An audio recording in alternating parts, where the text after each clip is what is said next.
Hello दोस्तों, कैसा है आप लोग। आज का भूतिया कहानी का नाम है अनजाने रास्ते का सफ़र। अच्छा लगे तो लाइक और सब्सक्राइब ज़रूर करना।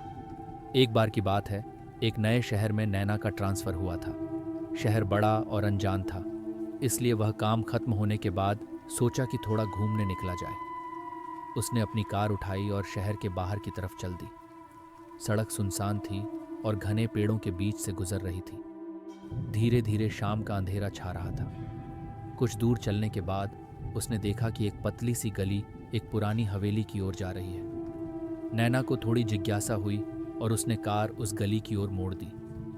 गली में बहुत सारे पुराने पेड़ थे और हवा बहुत तेज चल रही थी।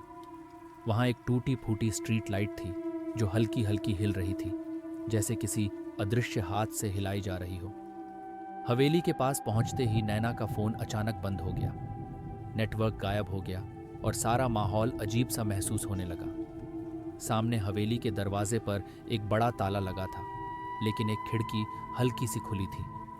जैसे ही नैना कार से उतरी, उसे अचानक एक लड़की की आवाज़ सुनाई दी। आवाज़ बहुत मीठी थी, जैसे कोई पुकार रहा हो, लेकिन वो लड़की कहीं दिख नहीं रही थी।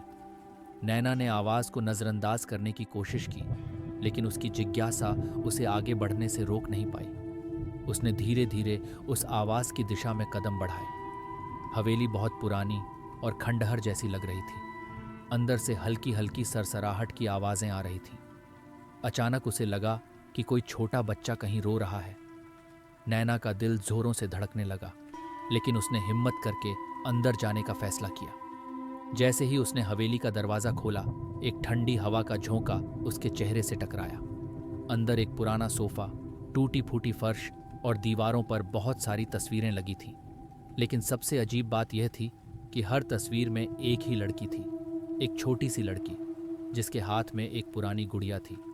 अचानक एक दरवाज़ा अपने आप खुल गया और एक पुरानी जली हुई गुड़िया नैना के पैरों के पास गिर पड़ी।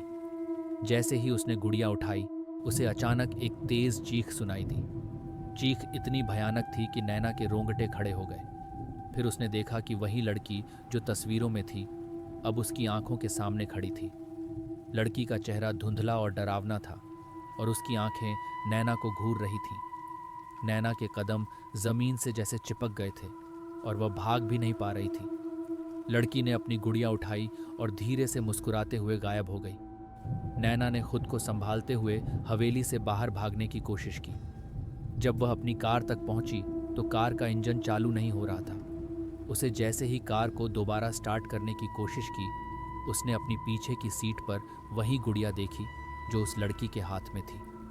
अंतिम मोड़। नैना उस हवेली से तो बाहर निकल आई, लेकिन वह कभी उस रास्ते पर दोबारा नहीं गई। हर रात उसे सपने में वही गुड़िया दिखाई देती है, जैसे कोई उसे वापस बुला रहा हो।